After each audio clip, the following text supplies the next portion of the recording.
Merhaba arkadaşlar, ben Esra Resul Hüseyin. Bugün din dersinin ikinci dersiyle beraberiz. 8. sınıfın din dersindeyiz. Konu başlığımız zekat, zekata müstahak olan insanlar, müstahak olanlar. 16. dersindeyiz, 16. dersimizdeyiz. Sayfa 61. Daha önce zekatı okumuştuk. Zekat nedir? Kimler zekat verebilir? Hangi mallarından zekat verebilirler? Ama dersimize yetişemediğimiz için zekata müstahak olanları bugün sizin için anlatacağız. Zekata müstahak olanlar, kimler müstahaktır zekata? İlk olarak yoksullar.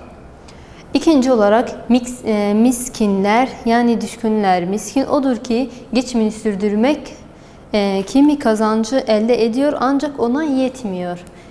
Kazancı ona yetmeyen insanlara miskinler deniyor. Yoksullarda biliyorsunuz ki malı ve mülkü olmayan, sürdürecek kazancı da olmayan kişilere de yoksul deniyor. Üçüncüsü üzerinde çalışanlar.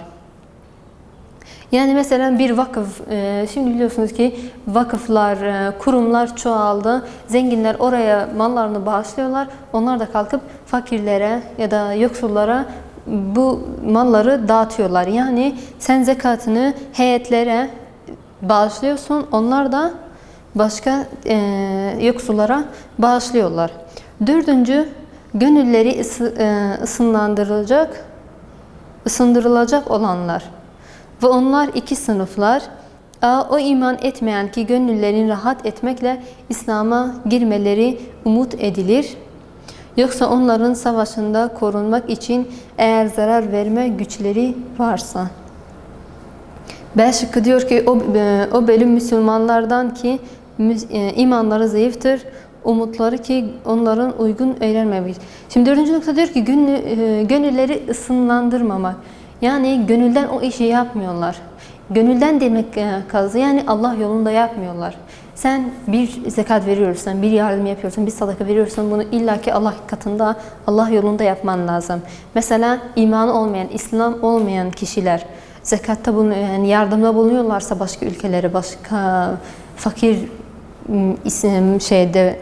fakir insanlara bu kabul olunmaz, zekat kabul olunmaz. Neden? Çünkü Allah yolunda yapmamışlar onlar.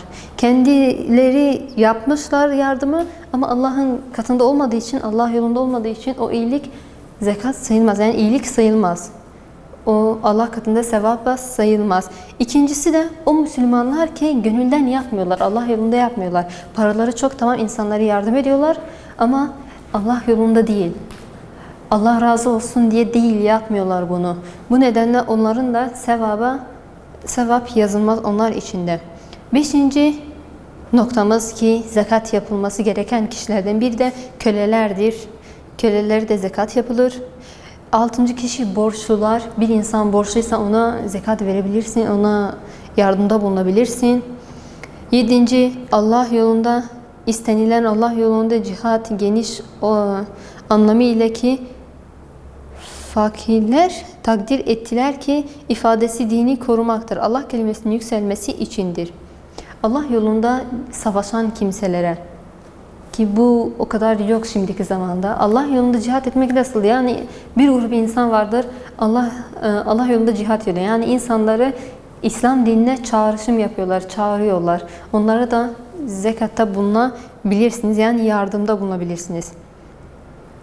İbn-i Esbil, yolda olan o misafirdir ki malından kesilmiş ve ona da yardım edilmesi için koşullar vardır. Mesela seferde olan bir kişi, devletinden, mülkünden, elinde bir para falan yoksa, yani malı yoksa, kendisini doyuracak bir imkanı yoksa buna da sen yardım edebilirsin. Buna da İbn-i Sebil deniyor. Ticari malında zekat nasıl verilecektir? Ticaret malında, malın ticaride ise nasıl zekat verilir? Eğer tacir ürünü nakit olarak, yani ürün fiyatının yükselmesini ve pahalı olduğunu beklemiyorsa, yani bazı insanlar ellerinde bir mal geliyor. Mesela 5.000'e. Sonra onu kalkıp yine kendi kazançlarını atıp bir fiyata satmaları lazım. O malı kendileri yanında tutup başka zaman, pahalı olduğu zaman satarlarsa bu haramdır. Bunun zekatı da olmaz. Burada anlatıyor, onda yıllık ticaret ürünlerini hesaplayacak. Yalnız eğer kaç yıl zararı da düşmüşse, yani eğer zararı da düşmüşse bunu da hesaplaması gerekiyor. Mayası ile beraber bütün zekatını vermelidir. Şimdi geliyoruz 17. derse. Zekatın da sonuna gelmiş oluyoruz ama burada bir sefer sadakaya başlıyoruz. Bakalım sadaka nedir? Zekatı okuduk, alıştık. Şimdi bakalım sadaka nedir ve yararları nelerdir? İslam'ın bize özendirdiği iyi hasletlerden sadaka vermektir. Ve o ki peygamber ve salihlerin ahlakıdır. İslam ahlakı taşıyan bir kişi sadaka vermesi gerekiyor. Sadaka da biliyorsunuz yola geçen bir dilenci olabilir, bir fakir gördün mü kendi içinden gelerek Allah yolunda ona sadaka verebilirsin. Sadaka İslam'ın güzel bir ahlakıdır. Örneğin muhtaçlara, yoksullara ve hayırlı meşrulara katılmakla mal bağışlamak, kan vermek, evin yapımında yardımcı olmak ve bir kuyunun kazılmasında yardımcı olmak, yoldan eziyeti kaldırmak, yolda bir taş buldunuz, bir engel buldunuz, o taşı oradan kaldırmak, yani insanların işlerini kolaylaştırmak da bir sadakadır. Barış sağlamak için her hayırlı sözcük de bir öğüt de bunlar da sadakadır ki Peygamberimiz sallallahu aleyhi ve sellem buyurmuş ki kelime tayyibe sadaka. İyi bir kelime, iyi bir söz, iyi bir öğüt sadakadır. Sadakanın yararları. Şimdi bu sadakaları yaptınız. Bakalım yararları nelerdir? Günahı söndürür ve yok eder. Günahlarından arındırır sizi. Allah sadaka verenlerden belayı def eder. Biliyorsanız hani bu çok söyleniyor. Eğer başımıza bir bela, büyük bir beladan kurtulmuşsak diyorlar ki verilmiş sadakan varmış. Yani bir önce de sadaka vermişsin ki bu büyük bir beladan kurtarmış seni. Allah sadaka verenin mal ve sağlığını da mübarek kılar. Sadaka veren kişinin de sağlığında ve malında mübarek kılar, yani muhafaza eyler. Hastalık ve illetlerin devasıdır. Allah'ın emirlerini yerine getirmek de Müslümanın doğruluğunu delilidir. 6. Sadaka veren sürekli gönül rahatlığına, göğüs ferahlığına ve başkalarının işkencesinin hisseder. Sadaka-i cariye nedir? Sayfa 64'e bakıyorsunuz. Sadaka-i cariye o sadakadır ki ecri ve sevabı sahibinin ölümünden sonra da sürekli kalacaktır. Çünkü o umurdandır ki sahibinin hayrı kesilmez. Bu sadaka-i cariye nedir? Bir kişi büyük bir yardımda bulundu, büyük bir sadakada bulundu. Ölümünden sonra da onun için hep hayır işlenecek bir sadakadır, bir iyiliktir. Mesela sizin için bir örnek veriyorum. Bir adam, hayırseven bir adam bir okul yaptı. İnsanlar orada eğitim alıyorlar. Bunda hayrına yapmış bu okulu. Yani karşılığında bir gelir almıyor milletten ya da hükümetten diyelim, herhangi bir yerden bir gelir almıyor. Bunu yaparak da yani ölümünden sonra, adam öldükten sonra da bu okulun sürdürülmesi de yine adam için hayır ve hasenet yazılmaya neden olur. Bu gibi şeylere sadaka-i cariye deniyor. Sadaka-i cariyede örnekler vermiş aşağıda. Birincisi cami, okullar, hastaneler ve her genel hizmet sunan yerlerin yapılması ki genel biçimde topluma hizmet sunuyor veya yapmasında da ve sağlamasında katılmak. Caminin yapılmasında bile, yani camiyi sen yapmamışsan bile yapımında bir emeğin geçmişse ya da yapmasında yardımcı olmuşsan ya da bir hizmet sunmasında yardımcı olmuşsanız bu da hayır işlenir ve o cami, hastane veya okullar işlem yaptıkları zaman her işlem yapmasıyla sizin için bir hasenet, bir sevap yazılır. Kuyu kazmak veya su tesisatını düzenlemek, ister insanlar veya ekinleri sulamak için olsun, herhangi herhangi bir nedenden dolayı bir kuyu kazılmasında ya da su tesisatının yapılmasında yardımcı olmuşsan, elin geçmişse, ister insanlar için olsun, ister hayvanlar için olsun, ister bağ bahçe için olsun, fark etmez, hayır işlemek yine hayırlıdır, yine sevaptır. Ders vermekle bilim yaymak veya din ve şeriat bilimi ile özel kitap sunmak veya bilim öğrencilerinin ondan yararlanacağını genel kütüphane kurmak. Bilim adamlarının bu yaptıkları kitaplar, bilimler, araştırmalar, yayımlar, bunların hepsi de bir sevaptır aslında eğer sen Allah yolunda yapmışsan. Dördüncüsü yol açmak ve köprüler yaptırmak. Özellikle elden uzak bölgelerde. Çünkü oralarda bulunanlar çoğunlukla yoksul ve düşkün insanlardır, düşkün yerlilerdir. Uzak bir yolda yaşayan bir köy varsa mesela ya da bir millet varsa, onun yolu yoksa onun için yol yapmak ya da su kuyusu kazmak, yani ihtiyaçlarını gidermek, bu da sevaplardan biridir. 18. derse geçiyoruz. Müslümanın kardeşi Müslüman üzerine hakkı, kötülük yapmak ve sırrı açıklamamak. Müslüman bireyin, Müslüman bir insan üzerindeki hakkı nelerdir? Sövmek, kötülükle başkalarının adını getirmek ve eksiklerini açığa çıkarmak Müslüman insanın davranışından uzaktır. Sövmek çok kötü bir davranıştır, çok büyük bir saygısızlık. Yani insanın yapısında olmaması gereken bir huydur bence. Sövmekten uzak durun arkadaşlar. Kötülükle başkalarının adını getirmek, başkasının arkasında kötü bir şekilde konuşmak ya da kötü bir şekilde adını getirmek, eksiklerini açığa çıkarmak, aybını açığa çıkarmak, bunlar İslam'ın fıtratında olan davranışlar değildir. Ondan uygun olmayan davranışlardan uzak durmamız gerekiyor. Kendimize hoş gelmeyen başkaları için de kullanmamalıyız. Yani sana söylenenlerin hoş olmayan bir şeyi sen de başkasına söyleyemezsin. Nasıl sana söylenmesine razı gelmiyorsan, razı değilsen başkasını da söylememen gerekiyor. Nelerdir onlardan bakalım? İlişkilerin bozulması, yani bunlar neye neden olur? Bu kötü söz söylemeler, sövmeler, ara bozmalar. Sebepleri nelerdir? İlişkilerin bozulmasına neden olur.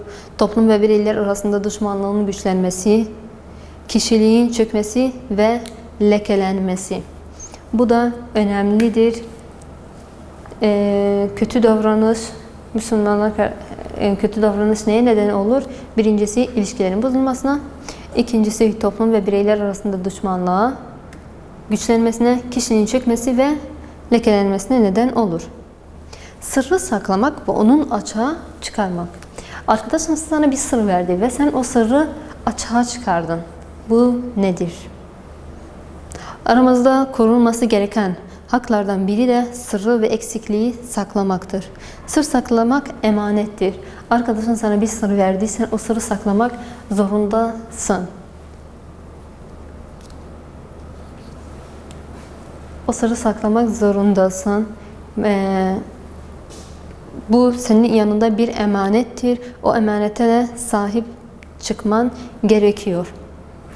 Burada bir hadis var. Bu hadiste okumanız gerekiyor. İza hadasa er-raculu bi hadisin thumma teftefehu emaneten. Eğer birisi konuşması sırasında gözlerini dolaştırıyorsa bunda sır vardır demektir ve saklanması gerekiyor. Yani sana bir şey söylediğinde sen söylememesi gerektiğini söylersen onu saklaman gerekiyor sende.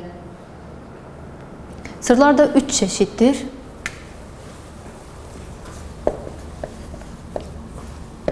Sırlar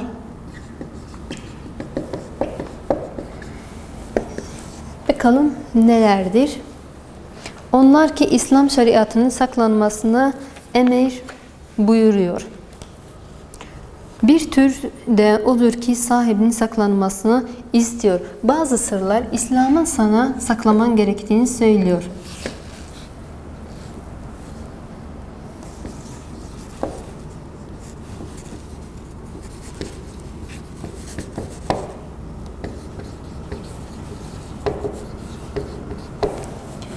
İkincisi, sırrın sahibi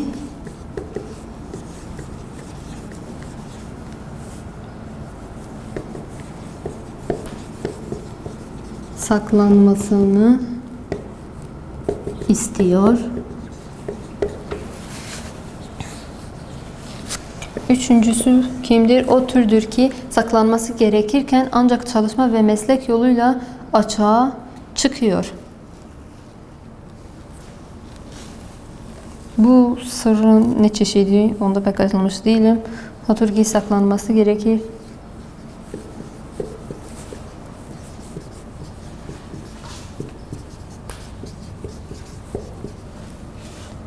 Meslek yoluyla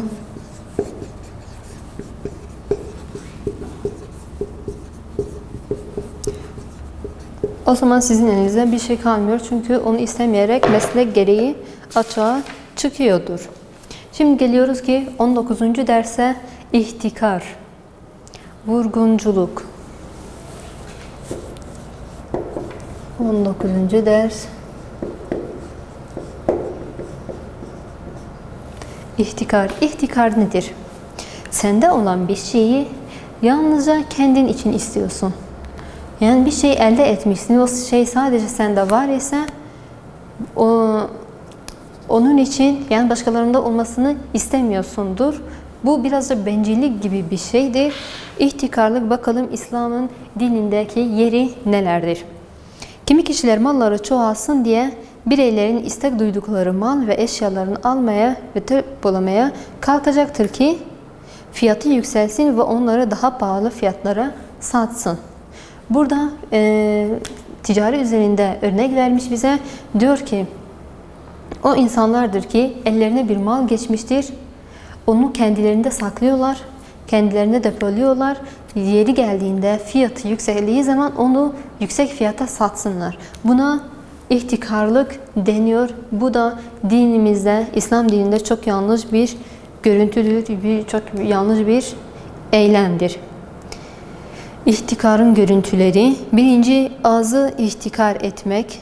İkincisi, değişme ihtikarı. Üçüncüsü, kamil ihtikar. Dördüncüsü, devlet ihtikarı. Azı ihtikar nedir?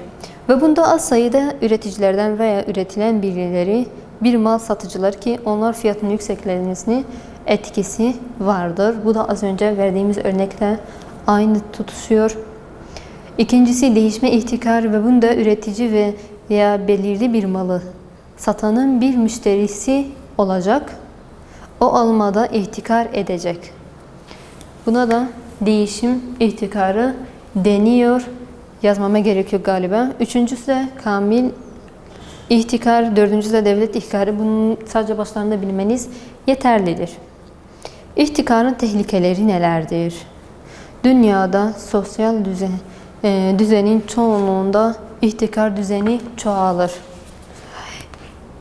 Sosyalist düzenlerde devlet ihtikarı uygular ve anamalcıda kapitaliste bireyler ihtikar uygular ve her iki durumda da sonuç birdir. O da birçok tehlikenin ortaya çıkmasıdır. Ondan ister bireyden veya devletten olsun veya onlardan ihtikar bireylerinin tehlikeleri nelerdir? Bunlara geçiyoruz.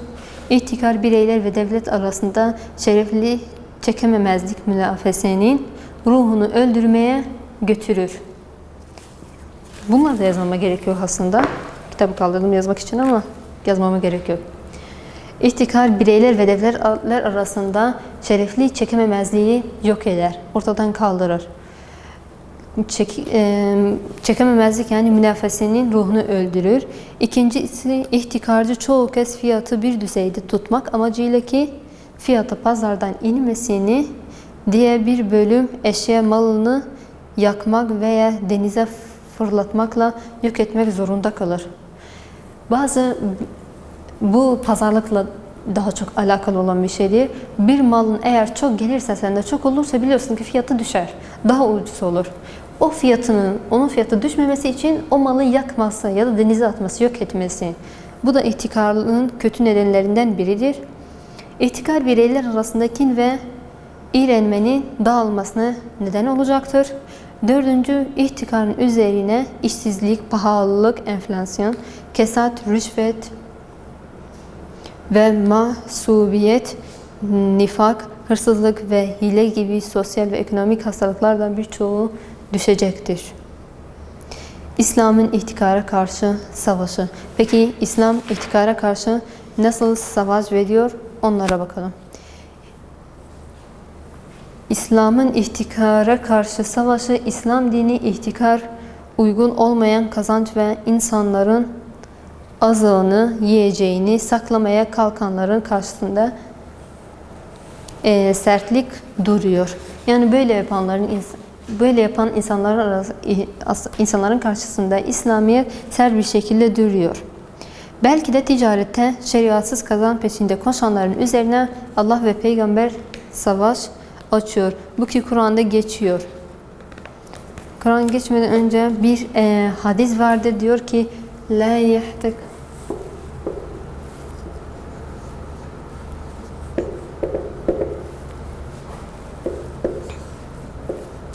illa hati'e. Peygamberimiz Muhammed sallallahu aleyhi ve sellem buyuruyor ki, diyor la yahtekir illa hati'e. Yani ne demek? Diyor ki ihtikarlığı kimse yapmaz illa yanlış olanlar, yani gafilde olanlar bu hataya düşerler. İhtikarın ilacının yolları. İhtikarın ilaçları nelerdir? Nasıl ihtikarlıktan kurtulursun? Birinci noktamız veli emir, yani ana babamız ya da hakim ihtikarcıların sakladıkları malı orta bir fiyata satmaları için uyarmalıdır. Yani büyük ihtikarcılardan bir üst düzeydeki insanlar, bireyler, anne baba olsun ya da hakim olsun, bu ihtikarcıları uyarması gerekiyor.